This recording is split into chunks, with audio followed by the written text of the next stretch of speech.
Good morning sa ating lahat mga kaibigan. Andito na tayo sa ating usapang magmamanok po.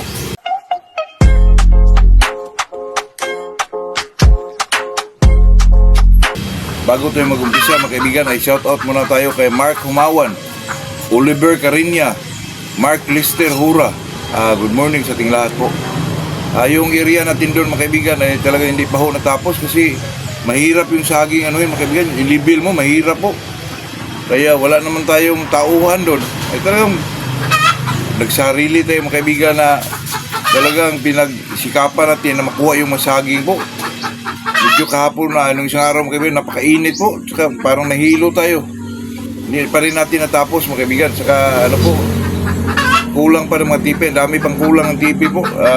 Doon sa atin mga kaibigan ay talagang palagi natin sinasabi mga kaibigan na talagang pagtuunan natin ng pansin yan. Kahit anong mangyari mga kaibigan ay talagang tapusin natin yan po.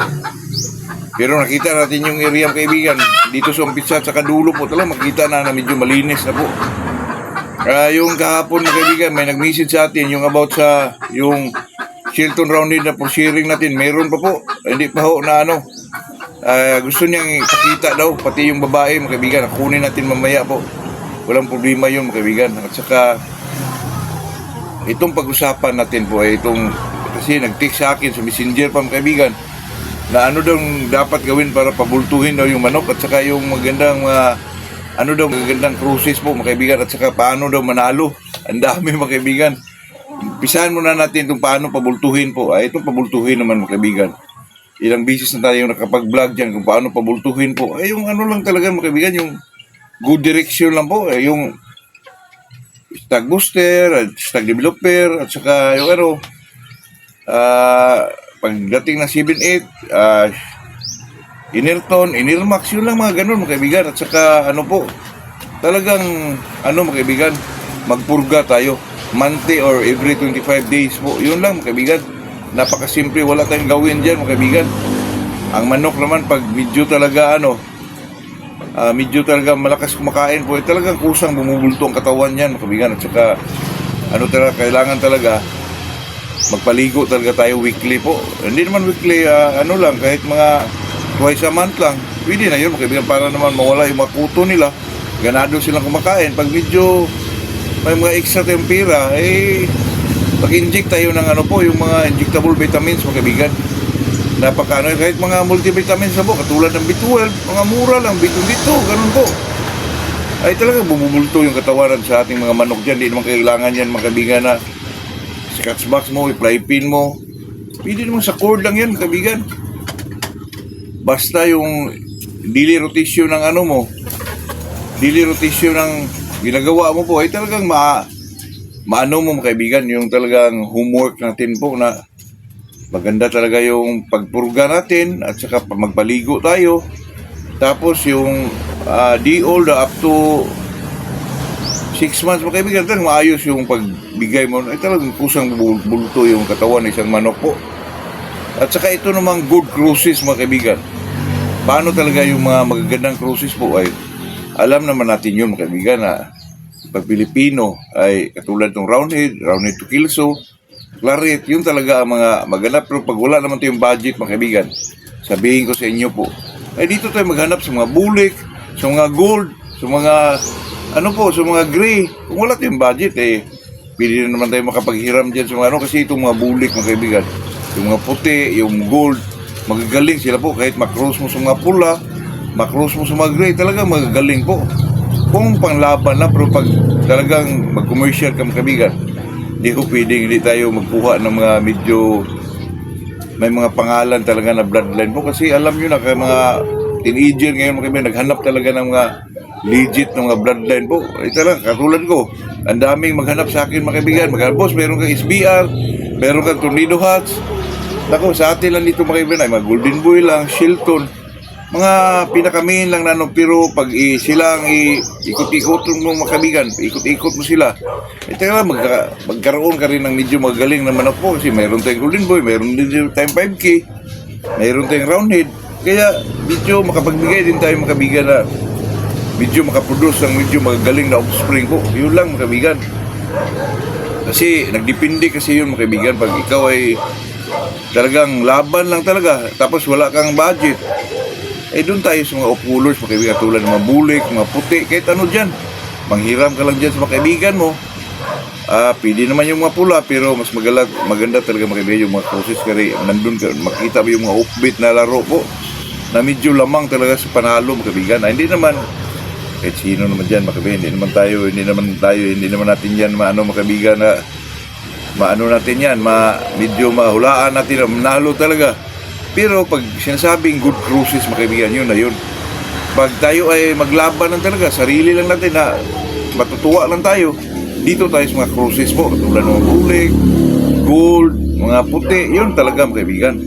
Pag medyo may budget ka naman, doon tayo sa mga cruises na Kilso to Roundhead to Sweeter.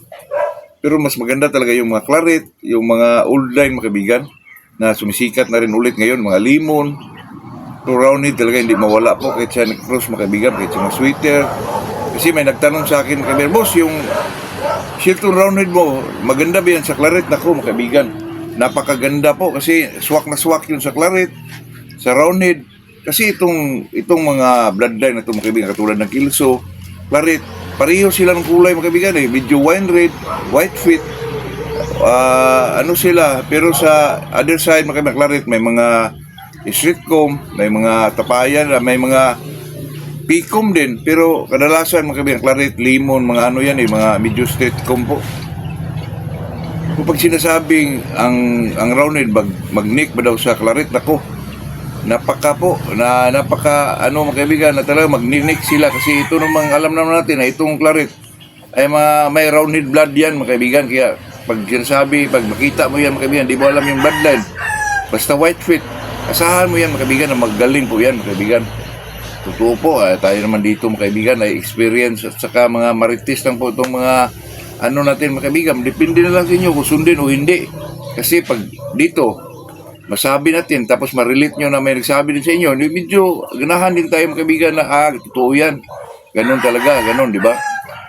At saka sabi niya mga kaibigan, paano daw tayo makakuha ng mga 80% na panalo? Nako, hindi natin yan mapredict mga kaibigan na manalo tayo ng 80% po. Kahit mga legend yan, Mabibo Enriquez yan, kahit mga Lancin Lature, hindi yun nila mapredict yan mga kaibigan. Pero mag-alaga sila ng medyo magaganda, mananalong mga manok, mayroon dyan. Pero pag mapredict mo na 80% panalo yung manok mo, nako, hindi yun, mahirap yun mga kaibigan. Sa atin dyan, depende lang yung sa atin mga kaibigan. Ano lang, yung mayroon kang mga sistema sa pagkondisyon, mayroon kang sistema sa pagpili ng mga manok, seleksyon, kung ano yung dapat mong ilaban, kahit sa mga ulutan lang, kahit sa mga pang 3 wheels, sa mga pang 2 wheels, gilid boys lang. Ako, may tendency o may malaki po ang ano natin mga kaibigan na medyo manalo tayo po, pero hindi naman natin sabihin na lahat manalo mga kaibigan kasi ito kasi pagsasabong po ay talagang hindi mo alam kung yung manok mo manalo ba, kahit kaano gagaling pa yan mga kaibigan. Kaya sa atin dito, obserbasyon, mayroon tayong sistema sa pagkondisyon, mayroon tayong mga pinagawakan na medyo mga kaibigan, yung natawag nilang sarili mong sistema, pamamaraan, kung paano magbigay ng mga multivitamin sa ating mga manok. Kailangan talaga yung mga kaibigan. At saka ano yung mga daily routine exercises mo na ginagawa mo mga kaibigan. At saka number 1 dyan, yung natin, facilities. Example, yung scratch box, ganon, fly pin, running pin. Kailangan yun mga kaibigan. Itong kapitbahay ko nga dito mga kaibigan, mahilig talaga sa conditioning. Kahit ano-anong mga exercises yung ginagawa niya, binigay niya sa manok niya.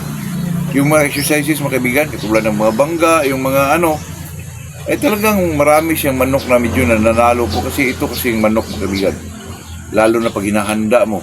Tapos maganda yung daily exercises mo, kahit sa mga stretching lang.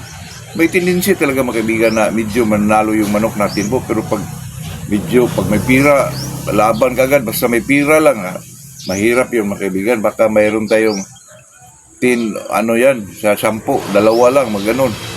Depende kasi yun mga kaibigan. Pag sinasabi kasi niya paano manalo daw na medyo 80%, mahirap yun mga kaibigan. Kasi ang manok kasi, nagdepende lang yun sa may-ari po. Kung may-ari ka, may pira, laban ka agad, kahit hindi na kondisyon, mahirap yun. Pero pag nilagay mo talaga sa proseso, may sistema ka about conditioning, about printing, yung mga ganong klase, mga selection, kung ano yung isali mo sa exam, ay talagang may ano ka, mga kaibigan, medyo may panalo ka dyan po. Hindi naman lahat, yun talaga yun. Ano yan, mga kaibigan, ay talagang ganun po ang sabong. Hindi naman natin yan masabing ito, manalo tayo, hindi tayo manalo. Depende lang yun sa iyo po. Parapol natin, mga kaibigan, na para talaga makasali ka ng parapol natin at hashtag sali ako, ano po yun, mga kaibigan. Talagang inano natin sa dulo ng vlog natin para malaman talaga natin na talagang nanonood kayo po.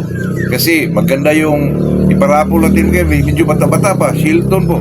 Ipakita ko ngayon, mga kaibigan. Kunin ko muna yung pag-sharing na sabi yung ano na gusto niya makita daw. Kunin ko po. Ito yun, mga kaibigan. Ito yung pag-sharing na pinakita natin kahapon po. Ito ay bulto katawan. Magandang pormahan ng manok. Kaya tingnan niyo po, napakataas po. Saka 45 yung buntot niya. At talagang may ano to, mga kaibigan. May ano talaga, may estilo po. Tingnan niyo po. Napakaganda, mga kaibigan. Napakamura lang po. Mayroong nag-ano sa akin, nagtanong, pero hindi naman niya alam kung paano daw. Macau shots lang po, mga kaibigan. Sa makauna lang po, Macau shots lang. Napakagandang manok, bulto katawan po. Saka medyo mataas na manok. Kunin ko yung Paris ito, mga kaibigan. Ito yung pamparis po. Ito ay lemon cross sa gray, mga kaibigan. Medyo lemon hackle siya dito. Gray ang ina, pero pula siya, mga kaibigan. Saka green legs po. Tingnan nyo po, napakaganda. Bulto na po, bata pa. Kita natin yung medyo malaki yung balikat niya. Hugis po puso ng saging, mga kaibigan.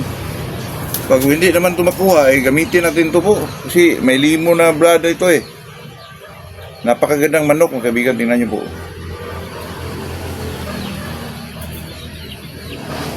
At saka yung iparapol natin, mga kaibigan, medyo bata-bata pa po.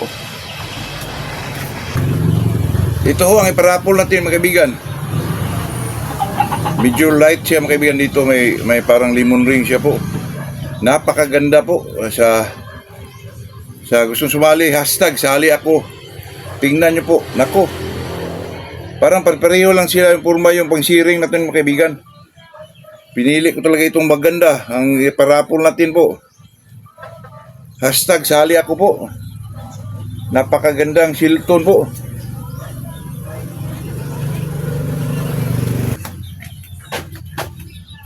Yun, mga kaibigan, kung sino may interesado doon, contact me, Macau shots lang po. Yun lang ating may share sa araw na to.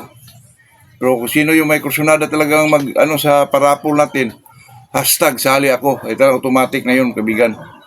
Ito lang po ang ating may share sa araw na to. Good morning sa ating lahat po.